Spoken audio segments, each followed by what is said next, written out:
Kalau kamu gak mau mati lagi ngelakuin itu, jangan dilakuin. Kalau kamu gak mau mati lagi make outfit itu, jangan dipakai. Kalau kamu gak mau mati lagi ngelihat hal itu, jangan dilihat. Kalau kamu gak mau mati lagi dengerin hal itu, jangan didengar. Kalau kamu gak mau mati lagi ngomongin hal itu, maka jangan diomongin. Jangan bikin diri ini malu pas lagi berhadapan sama Allah.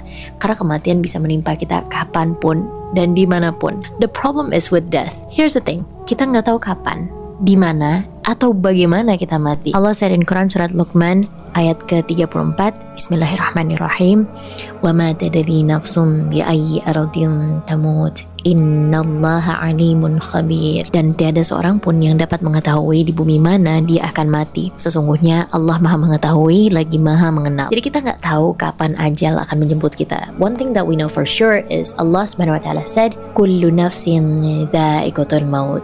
Setiap yang bernyawa pasti akan mengalami kematian. Dan mau dimanapun kita ngumpet, misalnya kita masuk ke dalam bunker yang safe banget, kita dilindungi oleh dinding-dinding yang kokoh, tetap aja kita tuh gak bisa lari dari yang namanya mati. Jadi takutlah akan kematian. Banyak dari kita yang mikir obrolan kematian ini masih hal yang tabu untuk diomongin. Orang yang ngomongin kematian tuh hanya mereka yang stres atau yang udah siap menemui kematian. Orang-orang yang udah tua renta atau yang udah sakit-sakitan.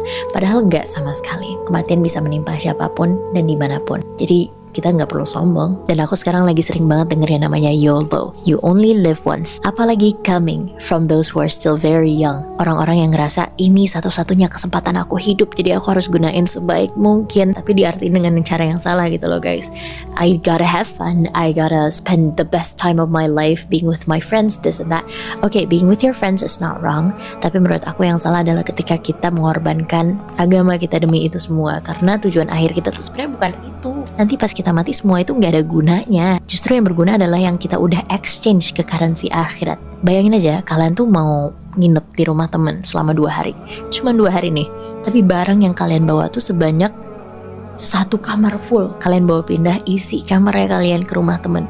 Kan lucu aja ya. Kamu tuh cuma 2 hari, gak lama kok. Habis itu kamu bakalan balik lagi.